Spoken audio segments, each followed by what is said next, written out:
What's up? What's up, everybody? This is Wesley Hamilton.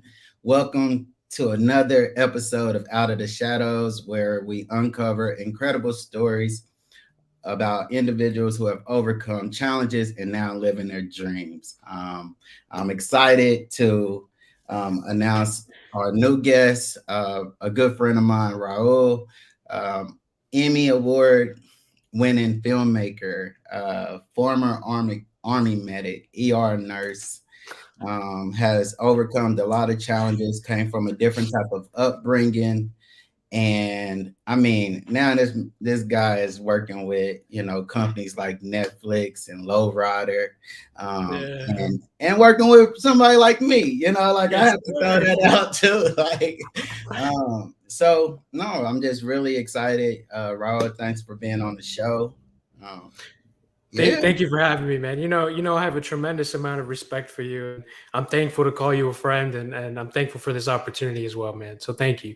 Nah, man. Yeah. So I really want to just, dive in because, of course, you're an individual that is always behind the scenes with Yeah. the work that you do. And I mean, even with the work that you was doing before, right? Like whether it was in Yeah. the army or in the ER, like we'll talk about that. But it seems like a lot of your work makes a large impact, but it's always behind the scenes. Wow. Yeah. Yeah, I So know. You're absolutely right there. I want to bring that to light. I want to bring your story just out of the shadows and let people know, who you are, what you represent, and what you've created just by pursuing your passion, even though you have followed different, paths, right? Yeah, So, absolutely. um, Yeah. so we dive right in. Since you've, have had quite a journey, from a troubled childhood to, being a successful filmmaker.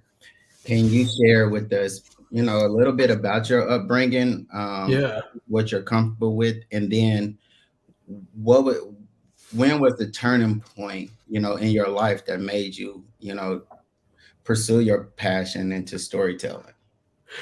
Yeah. So, a little bit about the beginning of it all. I guess my childhood. I come from an immigrant family. My parents came here from India in the early '90s, and from the beginning, it was kind of a struggle for them. I don't think they quite knew what they were stepping into. They didn't know how much was stacked against them. So. Because of that, I grew up without a lot of supervision. My dad had a lot of stress on his plate, and I'm at the point in my life now where there's a lot of things that I've forgiven, that I kind of can look back and understand, like, this is why this happened. But it, needless to say, without much supervision and, a lot of animosity at home, it kind of led me to, and no, not too much money either. We didn't have a whole lot of that. So it kind of led me to hang out with one. I felt ostracized, right? When you go to school or when you go to these places full of a lot of other kids, you see kids who have things you don't have, and you see kids who appear to have more than you have or might be happier than you are. So it was kind of always hard for me to feel like I belong in those groups or to those people. So my friends, ended up becoming skateboarders, the people that were kind of involved in some nefarious things at an early age. Um, and another component of that too is, because I'm Indian, there weren't a lot of Indian kids that I grew up with. So my friends were like black kids, Mexican kids, like all the neighborhood kids, and um, I started getting into a lot of trouble pretty early on. I got expelled in middle school. I got expelled twice from two different schools and sent to an alternative school. And it was just, and not that I was a bad kid. I was just hyper, man. I had so much energy. I just wanted to. At that time, it was cause problems, but now that I'm older, I see a different side of it. But so sent to two different alternative schools. I ended up going to this like state sanctioned correctional thing for maybe a year and a half. So probably from the time that I was 12, 13, to the time that I was 16, 17, I was around a rough group of kids. So it made me kind of cold. You know what I mean? Like I walked with my chin up, wasn't really scared of much, because that's when you're in these programs or around these kids and this system sort of thing. that's kind of the mentality you develop when you're like, yo, I got to be tough, I got to be strong, I can't show any weakness, because the second you show weakness, you're at the bottom of the pit. Like it's not gonna be too good for you. So um, after finishing, and there was a point where I don't really know where to go. Okay, so 15 years old, I'm in this state correctional detention camp thing, and it's just chaos, constant chaos. Kids are crazy. A lot of them come from a lot rougher backgrounds than I do. So I'm not even going to say I wasn't involved in gangs. I was grew up around skateboarders and stuff. Yeah. So it happened to be the situation that I was in around kids that were in tougher situations than I was. So I a lot of exposure to that. But after being in that situation for about 2 years, I got spit back out into regular public high school. And that's kind of when I realized, like, man, like, that my friends, the things that I'm around, like, there's no good result that comes from a lot of these things. Like, you get spit back out into regular public high school, and these kids are going off to college. These kids they have these grants for their lives. Their parents have been so supportive the whole time. Not to say that mine weren't, but it was just different, And when I graduated high school, I just was like, man, I have to figure something out. I can't just keep hanging out and doing stupid stuff, So I decided to join the Army, and I scored pretty high on the ASVAB because I'm smart, and they gave me the choice to be a medic, and it seemed kind of cool to me. It seemed exciting, it seemed fun, it seemed just like that sort of thing. And I remember going through medic training, the first time that I realized, like, man, it's my job to take care of another human being. Like, it's my job to show love and compassion and kindness, and be there for someone when they're facing a tragedy. All that bitter, cold sort of stuff that I had from my tumultuous childhood, it kind of just dissipated right then and there. And I learned that I was capable of loving someone and taking care of someone and doing good. And it really, that was probably the moment in my life where it was just like a switch that just clicked. I was like, man, I can take care of someone. I can help someone, and it feels great. So yeah. Oh man, that's nah, dude, that's a lot, and I appreciate you being very transparent and sharing that, because people don't understand the journey. I read a lot, and there's a book by Napoleon Hill, and it's a lot of books by him, so I don't want to get the wrong title, but I just remember him emphasizing, that a lot of successful individuals, at least around when he was writing, had, troubled childhoods, or, were some type of just, high school dropouts and things like that, and it's the level of adversity that creates that resilience for you. And so what I think, you went through a journey, and, most of us deal with the childhood trauma, and the hate for our family, or not really so hate, but like this it's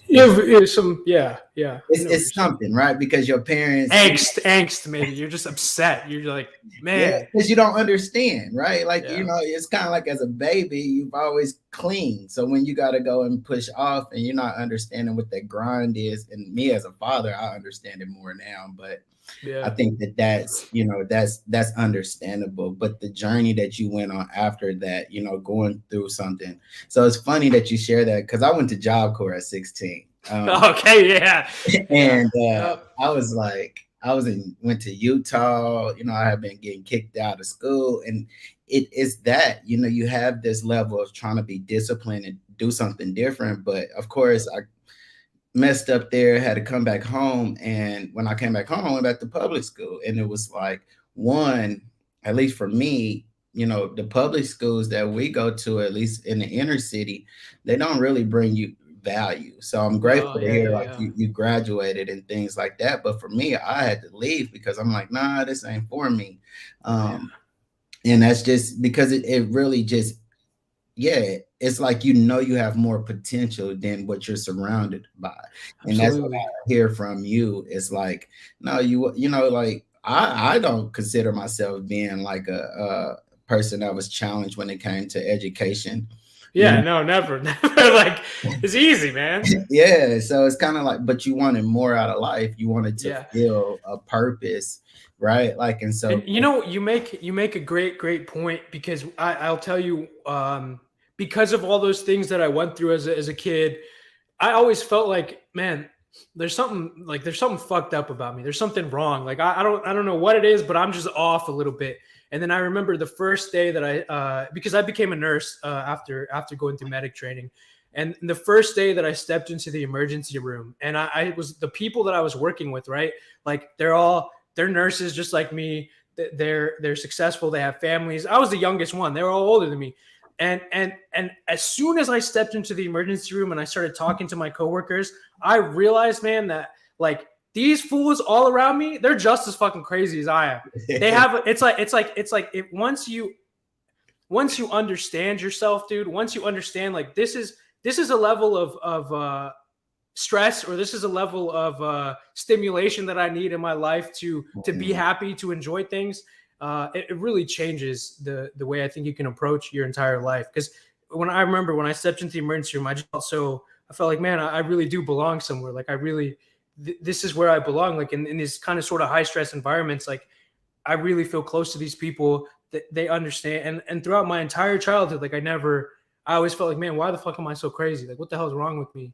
And it's just, so I think you make a great point there by saying that uh, you're kind of yearning for more when you're younger, and you're high energy, and so I, I'm thankful for myself, and I'm thankful for you as well, that we've kind of reached these points where we can see, okay, we do need more, and we do need kind of high stress, high stimulating environments in order to be happy. It's yeah. a double-edged sword, and it's important to know that about yourself. No, it's definitely important. I think, more people, as they figure out, who they are, they can pursue their passions. And, Yeah. some people are givers and some people are, some people have other traits, but I think everybody that I've came in contact with who has followed their passions are serving. They're Yeah, they're doing 100%. a service in some way, and it's that feeling that you receive by doing more than what you're paid for, more doing the random acts of kindness. Like because the joy you receive organically just by doing good in the world is Yeah, fulfilling, right? Like it's absolutely, fulfilling. So absolutely. it's like I want to do good and I want to be better for myself, because it's not even how people see it, it's how I feel internally. Like I wake up every day because the feeling of doing good makes me want to keep doing it, right? 100%. Yep. But it goes, like you said, it's a double-edged sword, because if you wake up negative every day, right, like you will be driven to be negative, like you will be fueled by that negativity, and if it makes you feel good. Because if you don't know what positivity and goodness feel, that negativity, it makes your heart sing. A you know hundred percent, absolute, and that's the thing where what I've kind of come to realize is, as a kid, there was a lot of negative things I was involved with, because it gives you a rush, it makes you feel excited, or excited, it's, but you can do that, you can have those same sort of feelings that push you forward, and you can do positive things, and you can still experience a rush, you can do crazy things that are positive, that push you in a good direction, rather than hold you back, or put you down. And so, yeah, you make a great point. No, man. Hey, I appreciate you, sharing that. And so we lead into, the next question is more, a lot of people struggle with, finding their passion. Some people are just stuck, based on their circumstances, right? So Absolutely. like outside of your circumstances and getting into like the serving field and really helping individuals, of course now, that's not necessarily what you're doing, right? Yeah, yeah, yeah. No. Um, and so like even with you seeing those paths and really finding service, like what made you get out of that those conditions, right? To actually Mhm. now go with what you really fill your cup up with. And that's like creating stories and doing the work. So kind of share that. Like, what was that shift of like leaving the ER? Because when I met you, you were still doing nursing, right? Like, Yeah, and so, yeah, absolutely. but you were doing it on the hustle on the side, right? Like Yeah, yeah. now. So what sparked that? Was it a story that someone shared? Was it a moment? Because what I'm catching is that there's moments in your journey that plants a seed and make you feel like you belong in those spaces. So Absolutely, absolutely. Yeah, that's a great question. There's, there's two things. I was actually going to apply to medical school. That was my goal because I didn't believe at a certain point in time in the past. I didn't believe that art had a place. To me, it was all bullshit. It was like, who cares about being creative? The world, like, it's like math, science, like all those things are what's important. And I was working in the ER one day, and one of the doctors I worked with, he pulled me to the side and he's like, "Dude, you have an Emmy." He's like, "You don't have to do what I do every day." He's like, I like, and it just kind of blew my mind that a doctor would tell me that, like, you don't have to do what I do every day. Where I thought that was the end for me, like that was the goal. And I'm not gonna lie, I did some research, and then I looked at the numbers, and I found the place for art. I found a place for creativity, and it really made sense to me. And I really started to understand that storytelling, good storytelling, creativity, art, like those things all do have a place, and a very, very important place, And when I saw the numbers attached to that, I was like, okay, all right, like I might have to make an exit here. But there's also the second piece of that is, as exciting as the emergency room was, and as much of there was huge amounts of gratification, because you're really doing what you can to help someone, and doing as much as you can to help someone, and you're seeing people in vulnerable situations and you're helping them feel comfortable. I mean, there's so many amazing things about working in the emergency room. And uh, the thing for me though was, at the end of the day, it was still being trapped in a cement building with no windows for 12 hours straight. And as time went on, that kind of started to get to me. It's like I started to feel like, man, I'm in this building for 12 hours straight. I have no sunlight. I have no, like, and so I had to kind of do some digging within myself and think about, okay, well, why did I get into this in the first place? Why did I join the army? What about it? And I came to the realization that it's about exploration. Like, I really love exploring, right? I really like trying to understand what life is and why it happens and what other people do. And the army gave me that. The emergency room gave me that. And I realized that filmmaking gives me that more than anything. I get to experience so many different things, like flying helicopters. I get to go into these fabrication factories where they're welding big structures, and like, it's just this constant exploration of life, and that's what really keeps me going, is just being able to explore all the time. The money, I'm not gonna lie, the money's great, but if it weren't for that exploration piece of it, I still, even if the money were great, I don't think I could do it. Oh, I think that's first of all, I think everybody should, want to have an adventurous soul. Absolutely. I think after a few years of me just exploring different places around the world, I started to call myself a student of life, because Yeah, absolutely. I think it's so important to wake up every day, and the things that you do plant seeds within inside of you. Like, if you're getting up every day and doing the same thing and it's not feeding you, right? Like, it's not watering you, like it's not doing anything, then, like you said, you will be drained. And sometimes being confined around walls isn't necessarily the best thing for a lot of people, right? Like, No, I can't. There's no way that we're. I mean, at the end of the day, to some degree, like, we're still animals, like we're still, like, as human, and as much as we like schedules, and as much as we like, technology and all this and that, dude, the sunlight, good food, like all that stuff, like, we need it, man. you got to And break free, right? yeah, And yep.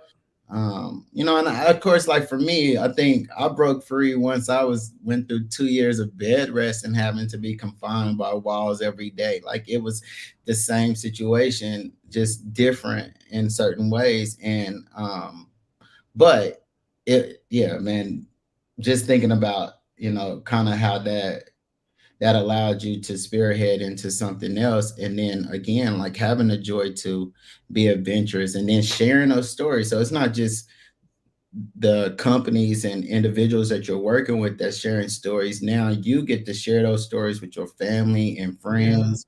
You get absolutely. to allow them to know experiences, right? Like I think about when I get on a plane and go overseas, yeah, that might have been an experience for me, but when I go and share that story, Yes, yes, right? Like now everybody else sees them in that place because they see themselves in me, right? Like that's the yeah. relatability to the people you're connected to. Like somebody has to plant a seed in a family or around your circle, right? Like, and so, man, no, I love, That's a you make such a good point, because for me, as a throughout my childhood, the situation that my parents were in, if kind of out of fear and just trying to make money, I guess. It was hard. Like I didn't take any vacations as a kid, man. yeah, I never went on one vacation, bro, ever.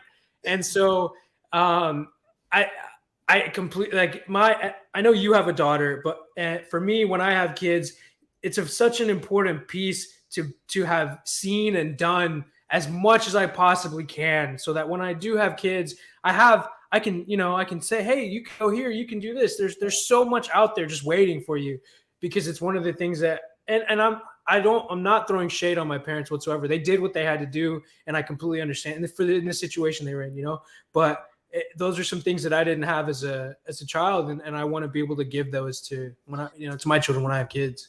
and it's the generations, right? Like Yeah. understanding the different generations and the times, that's what I always pay attention to when it comes to my parents. Like now I get to encourage my mom to use her passport, right? Like Yeah. at first I had to get her to get one, right? Like and now, she's like, oh no, I want to take a trip here and I want to do this. But I never heard those conversations as a kid. And if I think I seen something on, social media one day and it was like, oh, as a kid, we went to Mississippi every year. What did you go? And that's the real thing. Like what we thought was a trip was like taking a road trip to the same place probably every year. I think Texas was for us. So, Yeah. but it was either have family there, a family reunion, but it wasn't like you got to go out and explore. It wasn't like, Yeah. oh, we're going to go to a national park this year, right? And I Like, think there's a lot of fear, man. I don't know why. I don't quite understand that oh, part, but oh, I think we there's. know why. I mean, yeah, okay. Yeah, we do know why. You're right. You're right. You're right about that one. You are right about that one. I don't know. So I do a different podcast on the third Sunday of every month. It's called Sunday Safe Spaces, and so we literally this past Sunday talked about access outdoors, and Yeah. Okay. Yeah. we emphasize the barriers that different cultures face when it comes to exploration in unknown places. So just kind of just sharing that because that's No, what. yeah, and thinking back on my childhood, part of the reason why there's a lot of things that I didn't do or didn't participate in is, yeah, absolutely, Yeah, absolutely. yeah, like you're not gonna go where you don't see enough people that look like you. You're not gonna go Yeah, you're where not gonna go where you don't feel like you belong. you belong. And Yeah. at least back then, we're talking about our parents and stuff. It wasn't social media where you seen it was magazines with pictures, and the pictures didn't say welcome. It just said, hey, look at Montana, right? Like, but you like Yeah. Montana, Like, who right? the hell would go to Montana? But now, bro, now that I've been out to some of these places, I'm like, yo, I'd go to Montana. Shit. I mean, exactly, right? So that's the thing. Yeah. Is like you're able to explore the things that you understand in the places, and so being able to story tell and things. So no, all right. I love that, man. I love this conversation. Thank you, bro. And Thank you so before we much. come, I know you mentioned about the Emmy, and so yeah, man, share that a little bit because I think that's a connection that you and me have. Yeah, yeah. but we didn't know, right? Like, or at least I Yeah. didn't know from a different until I met you and we started talking about it. But yeah, man, share that because I think Man, that's a pretty dope connection. So how did it start? And then, you know, overall, man, how you feel about that, man? You know, a lot of man, people it was. got an Emmy, bro. It's it's interesting, man. It's so the way that it started. I've always loved cars. I mean, I still to this day I love cars. Car was my first word. And I used to film a bunch of clips of cars, like riders, all kinds of stuff. And I did a couple clips of one of my buddy, his paint shop, Aaron, one of a kind. And before any of this stuff happened, before Netflix came, before any of that stuff, I was just out there in the streets filming lowriders because I thought they were cool as fuck. And sure enough, like a lot of those videos got quite amount of views. And somehow, some way, the executive producer of Queer Eye, Rachel, do you remember Rachel? Yeah. She stumbled across one of these videos, and I got a Facebook message that said, "Hey, I'm the executive producer of Queer Eye. We're going to be in Kansas City, and we love your work. Do you want us to film for you, or we want you to film part of an episode for us?" And I was like, "She's about to ask me for my credit card number. Like, this isn't real. This is a scam. Like, what the hell?" And so, but sure enough, I gave her my email. She sent me the paperwork, and then they came and we met, and I worked on. It's the 6th episode on the 4th season. It's called Tale of Two Cultures. It's about Deanna Munoz and her husband's in it too, because he does the whole lowrider thing. And shout out to the Latino Arts Foundation. Yeah, definitely. It's incredible what they're doing and the amount of stuff they've done. It's beautiful, is really what it is. They're empowering a lot of younger kids and showing them what they're capable of. Because I mean, I remember from my child, some of the things these kids are doing, I would have never had the courage to do because I didn't think that I was capable of them. And she's doing that for them. She's putting these kids in these positions and encouraging them, empowering them. And I think that's so amazing. But that's dope. Hey, you know what? But shout out to you for that. We just got to give you your flowers for that, because somehow your passion and the things that you were pursuing and already had love for aligns you with working with the individual. And that's where sometimes people are like, "Yo, you got an Emmy," and part of me feels like, like I just happened to be in the right place at the right time, like. But and then I'm like, well, is that some imposter syndrome? Like, I don't know, but I'm thankful for it, and it's helped open. I've told Rachel so many times. I've been like, hey, thank you so much. Like the fact that this show went on to get an Emmy and I got to receive a part of that. Like, it's opened so many doors for me. I've met so many great people, and I'm so thankful for it, because I couldn't. It's not something that I ever thought I was going to get. It's not something I asked for. It's like the man upstairs was just watching, like helping. He's making plays for me, and I'm thankful for that. No, I mean, literally, that's same as it happened with me. Didn't think it was a real thing. I thought I was being scammed. I was like, nah, you want me to be on a TV show? I'm like, do you know my backstory? Then I'm like, oh, y'all trying to do some remodel? Like, I'm in a wheelchair. Like, does this work? Like, it was a lot of questions for me. Just, they came with open arms, and, and they made sure that the people that you worked with on your episode really, like, even the filmmakers and people on the back end, they just had a heart of compassion for what you were doing. So like for you to be on it, so like you got to probably see the artist that came in and did the mural. Yep. Yeah, and like, so to get those individuals that really just already align with what you do, and I've seen you do some other work with them recently. Isn't there, like, with her husband and with the Lowrider? Like, wasn't that kind of like Yeah, so I did. It's interesting. I'm good friends with the art director of Lowrider Magazine, and we had dinner. Everybody don't say that, right? Like, everybody can't say that. It's just yeah, man. It's a beautiful thing, and once again, it's just one of those things where it's all out of love. Like, it's truly like there's no like. It's not like, hey, can you get me in this position, or hey, can you get me in that position? It's just like we have love for the same things, and it's amazing. But I was like, hey, I'm gonna do this piece like that I just want to do just because I want to do it. was like, you think Lowrider could benefit from it? He's like, hell yeah, like throw it my way. And that, I got to do a piece for Lowrider Magazine, and it was great, No, man, the piece was beautiful, and Thank you. at least for me, as You seeing, saw it? You saw it? yeah, I seen it, man. Of course, Yeah. man. Sick, bro. Thank you. Yeah, man, I'm always gonna peep out your work, brother. Your work Thank is you. amazing. Like you do have an eye to tell the story, and that's what I liked. It wasn't just about the car; it was about the passion behind it. It was about the unique, way that the end of I can't think of his name. Aaron. Aaron, yeah, like the way that he just did his work, the Yeah. craftsmanship, right? Mhm. Like, and so that's what you shared, and I was able to see, outside of Sick, their bro. events and things that they host, being able to see his craftsmanship and see why they align so well. Yeah. We did that, right? Like, and so, so that storytelling is definitely like just important. So say we got somebody right now, because there are a lot of people that are not only trying to pursue their passion and follow whatever dreams that they have manifested, Mhm.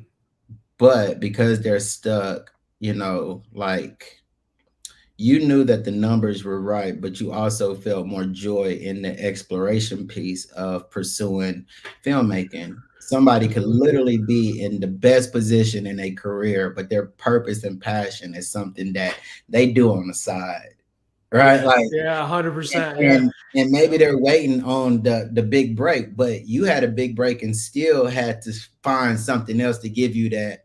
Somebody else had to tell you, like you had an Emmy and you were still working. Yeah. Yep.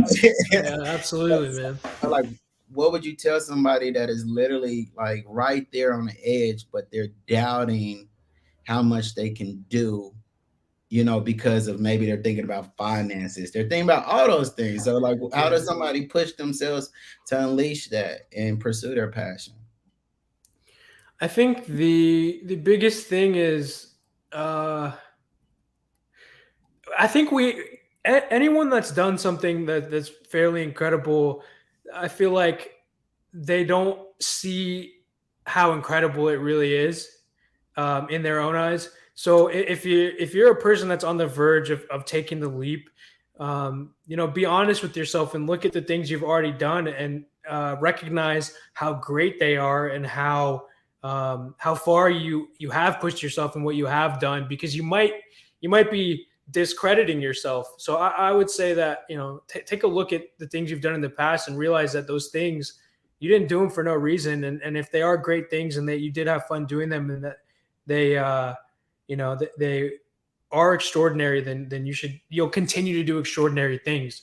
That's a conversation that I'd have with myself. Really, is like, man, like I didn't really like all this, even the Emmy and Netflix and all this stuff. Like I didn't understand how extraordinary some of that stuff was. It didn't really compute in my head. Like I was just kind of like, well, yeah, I did this thing, and so I guarantee you, there's people out there who are about to take the leap that have done some extraordinary things that are looking at it the same way. So I would say, like, give yourself your flowers and take the leap. Yeah, That's it. give yourself, yeah, give yourself your flowers and take the leap. All right, like, Yeah. so. No, man, that's good. So here's the thing that I've learned a long time ago when it comes to that, and of course I've started to follow my purpose. Well, I started following it. Okay, let me go back a little bit. The way that I learned was that in order to figure out what your purpose in life is to embrace the things that you're passionate for. And so once you start to follow your passion, you get you breathe your purpose, right? Like, and so um for most people, right? Like most people have a passion for things, but they don't find a purpose in it because they haven't pursued that so much. And the Yeah, way I absolutely. use an example is that my whole life I just lived, right? Like I felt like I just existed. And I didn't have a passion for anything. I did a lot, I did a lot, but none of that like fueled my soul. And it wasn't until I got injured and because I had to deal with some adversity, I had to get healthier. And I had never like engaged in a healthy lifestyle. And as you know, like now that you're doing it, you find passion in that. And Absolutely. as I was as I was focused on getting healthier to just get off of bed rest, it became something I was passionate about because I started to learn and educate about the true meanings of nutrition and activity, right? Like I went Yeah, into absolutely. fitness, but just activity of moving your body. Well, that became a true passion that I wanted to do daily. I found joy in it. There was nothing that, you didn't have to give me a dollar to go after it because it just fueled me. Yep. And then I decided to take the things that I was passionate about and create something out of that, right? Yep. Like, so disabled, but not really.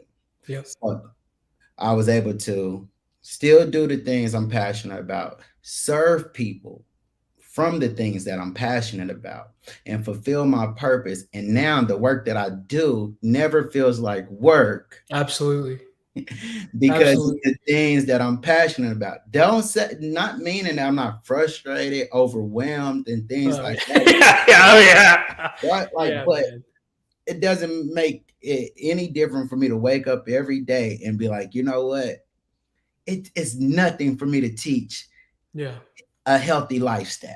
It's nothing for me to go and help somebody out at the gym for an hour. Why? Because I'm going to that gym for an hour, Yeah. right? So we got Yeah. to go at the same time. We just got to go at the same time. But because I'm so passionate about this, I can help somebody and I can serve them without feeling anything for it. So it's kind of like for me, I want to use this quote that I found from like Oprah. If anyone don't know Oprah, right? Yeah. If you don't know Oprah, like you don't need to be Right, watching this right. You video. know, That's some yeah. crazy. But Oprah, the quote is passion is energy. Feel Absolutely. the power that comes from focusing on what excites you. Man, you know what I mean? Like, and Beautiful. Yeah. that's what I just want people to see. It's like when you unleash your passion, you do fall into your purpose. Because if you're excited by those things that fuel you, like you're going to serve from those things. So, like you were passionate about the exploration tip, so you decided to create this business and company out of filmmaking, and now Yeah. you do it Yep. all the time, and you're serving someone, but in return, you're being served. And you know that you make such a great point. From the business side of it, one, I think even I had a misconception maybe 2 years ago that, okay, as a business owner, you think about money. Go, your job is to make money, and your job is to make money. Don't get me wrong, but real business, like it's when everybody in the equation wins, right? That's how a good deal, a real deal, is when this Whew. person gets what they want, you get what you want, and everybody's happy. Like, and that's the thing that I think a lot of people miss in terms of pursuing their passions. Like, you have to figure out a way to do it in a way that everyone gets what they want, and Yeah. and so it's possible. It's a real thing. I mean, both of us do it every day. So yeah. It is, Yeah. it's basically like as I fill your cup, you're filling mine back. Because Yep. if I'm finding joy in doing these things and it's elevating you and making you like, yeah, like Yeah. like when you come and interview me for something, like you love the storytelling part, you love learning. But for me, I'm enjoying the fact that I get to tell the story, Yeah. Yeah. that it is going to be narrated in the best way possible, right? Because I got somebody on the other end that loves to do it. We all Yes. been somewhere where, for example, as a kid, you did family pictures, right? Yeah. There's, Yeah. there's somebody that has the job and there's somebody that is pursuing the passion, Yeah. right? Like, and so you've had people snap, say cheese, get the little stuffed animal, boom, boom, boom, that's you, right? But go home. They probably, I'm not going to say everybody was that way, but there wasn't as much excitement out of the same repetition. Yeah. Right? Like the Yeah. person just did the same repetition Over and over. every Yeah. day, right? Like, Yeah. and Yeah. the excitement of your, pursuing your passion is that it changes. Yeah. You start to evolve, you elevate. It's growth in it. Like the way that you help somebody today, you're going to elevate and learn from that so you can do better tomorrow, right? Absolutely. And I also I want to say that while you and I both are fortunate be this way where we kind of live in this double-edged sword where sometimes it's really stressful, sometimes it's really good. Uh, both of us and plenty of people out there, for whatever reason, it's just how we're wired, right? And it doesn't, because you hear this all the time. Like, you have people like David Goggins, and they're saying, you need to run up a 12-mile hill, or you need to do this and do that. And I think that it's unfortunate that people don't take the time to say, hey, everyone has their thing.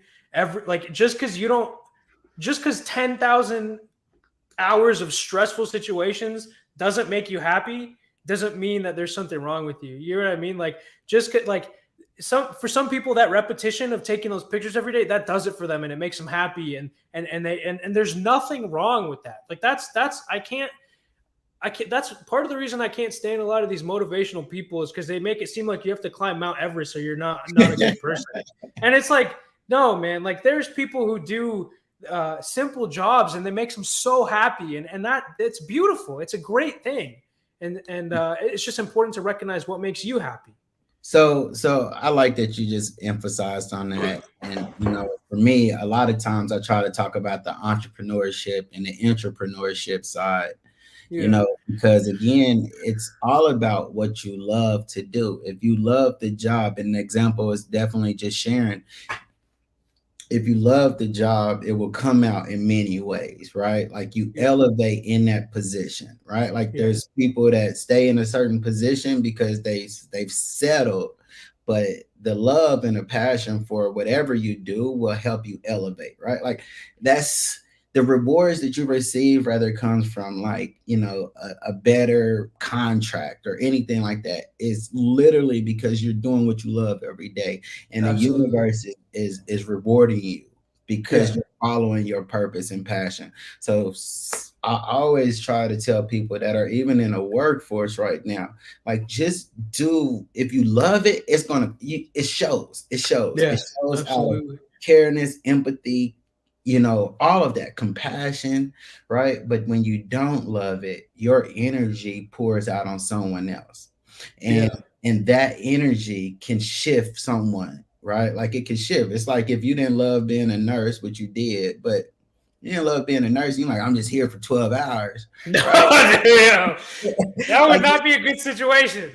It's not gonna be the good situation, but I'm not gonna say, but at least I'm paralyzed. I've been around some people. There's Man. people. There's nurses like that, bro. I'm not gonna say there isn't, but it makes it not good for their coworkers. It makes it not good for the patient. It just ruins the whole thing, So that's the point. When you follow in your passion, the environment around you speaks to you too, right? Absolutely. Like, everyone knows. Everyone starts that it becomes that authentic type of love for each other, right? Like, and so it's an ecosystem, right? Like, and so it's either positive energy creating an ecosystem, or it's negative energy. So man, a couple other, I think I got one last question for you, but I have some man, I don't know. Today was like one of those days of, like, while we talk about passion, to throw out some quotes. And so I found, like, this other one that was from Nelson Mandela. And it basically says, there is no passion to be found playing small. And settling for, there's no passion to be found playing small, and settling for a life that is less than the one you are capable of living. Absolutely agree. Absolutely. And so I think having these conversations is important for me, because that quote, yes, it is powerful. There are a lot of people that play small because they don't think that they can live a different life. And Out of the Shadows is so important for those like you and me that have came and risen above adversity from a crazy, a significant level. We get to plant that seed into individuals that are coming from those communities that we come from, because now it's like, no, my story is just like yours. And, it was just a journey for me, Yeah, absolutely, man. And you make it's once again kind of like the point you made with traveling. It's just an incredible feeling to be able to do something great and give those opportunities to people that I know felt like me growing up. Just bring them up if and push them on. Like I hope some of these kids do more than I do, and I hope that I can help them do that. It's really a great thing. Absolutely. Hey, man, we have to be the change we wish to see in the world, Gandhi. Yeah. And I'm always saying that through my program. I'm like, I started this program, I do the work I do, and the only thing that excites me is watching someone surpass me, Yeah. because it's just opening up Yeah. the door. Like where I'm am right now, I'm okay because I'm Yeah. constantly involving other people and I'm learning through the process. But it excites me every day to watch someone else find something they're passionate about, and they like, Yeah, and you just see them go, bro, and you're like, yeah, and, yep, and, yep. and it's insane, right? So I guess my last question to kind of bring all this together is, any exciting projects in your pipeline that you would like to share, or um, how do you plan on in the next year, continuing, following your passion, and inspiring others just by doing what you love to do? Man, there's two projects that I'm currently working on that I'm extremely excited about. One of them, we are working with Life Flight to do a series of campaign videos for distracted driving and that sort of thing. And I mean, when we do these shoots, we get to fly in the helicopters landing. It's just so exciting, and so it's a series of 5 different short advertisements that like I'm sure you've seen, like don't drink and drive and that sort of thing come up on your Facebook or Instagram. We're doing pretty much that sort of thing, and they're going to push these out to like 600,000 people. So it's a super fun project. It's good for the community, and I'm very excited about wrapping that up and finishing that. And I'm hoping that, like, I'm scrolling through Instagram one of these days and I get one of the ads that we're creating. The second project, we're working with it's this guy who owns an insect repellent company. It sounds so crazy, but he was in the special operations side of the military for like 20 years, and so he's been to like Uganda, he's been to Guatemala, and all these places that malaria like wreaks havoc on. I mean, it completely destroys some of the societies. And I didn't know this, but insects like kill more people than any other animal on the face of the earth. And so they do this thing where they go to all around the world, all these countries, and they give them bug nets and they give them insect repellent.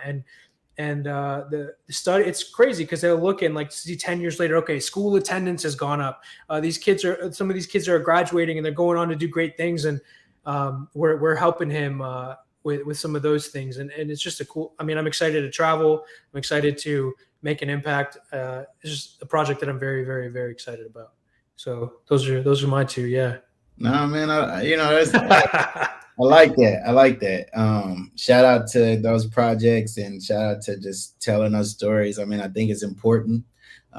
We can't, have enough ads that talk about don't drink and drive, don't drink, Yeah, dude. right? Because there's just a lot of things that come with that. I mean, the spinal cord injury is one of those communities that have embraced a lot of people that have been victims to drinking and driving, or or survivors to the situation, however you look at it. But yeah, so just raising that awareness is dope. And again, you Thank you, hear bro. from Thank the you so man much. himself, just the passion that the excitement for just telling those stories. Those are two different opportunities to learn and educate, and then educate a new audience. So Exactly. Yeah. that's dope, man. So, outside of that, like, any personal things, like, you said you like to explore. You decide to take any trips for yourself soon? Man, right now it's all work, man. It's all work. I think hopefully in about a year or so, I'll take some time to myself. But right now, man, it's all work. And I mean, Mm. I'm thankful for it because it's there. I'm not going out and trying to find it. It's all in front of me. But yeah, Well, from time to what? time, It's all good, man. We're gonna manifest an Yeah. opportunity for you that takes you out of the country somewhere where at least you got 2 days just to To breathe. sit back and have a pina colada or something. You know what I mean? Like, Yeah, man.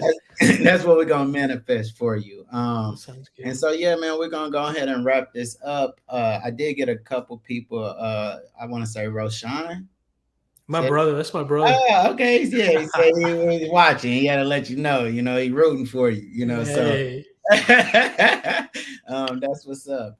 Yeah, man. Again, bro, thank you for just getting on here and chatting with me, taking time to share your story. Everybody, we'll make sure that we share like the way to reach Raul and things. But for the last few minutes that we're on here, please just share your Instagram, share your business, right? Like this is on all my platforms. So rather it's on LinkedIn or YouTube, like let people know your work. And we'll be able to share that even more as well. So how can people find you, brother? okay, so I got my Instagram is eat ravioli. Has nothing to do with my business, but it's just been like that for a while, so I'm not going to change it. My company is Brickwork Media. We are an advertising agency that's based on ROI. So, for example, like with this insect repellent company, we're helping change the world by making sure that he sells the amount of insect repellent that he needs to sell to fulfill, all the costs that incur from traveling the world and doing all these things. And we're really good at what we do. We're probably the best around here. And if you have a business if you have a business and you want to make more money, but you also do something good for the world, we're your guys, and we'll take care of you, and we'll make sure you make more money and help more people out. Oh, boy, I I like told that. you, everyone can win, bro. Everyone can win. That's our business Ooh, model. that is, you know what? That's how we're gonna. Y'all know where to find a man. We'll definitely share it. But you're a business, want to make some money, and you trying to change the world. All of that together. Ooh, Yeah, that's yeah, right. man, that gets me excited, man. Well, thank you for taking the time to talk to me, and I'm Thank sure you. everybody will love this. Like, share, follow, all of that, and we'll catch you on the next episode. Take care.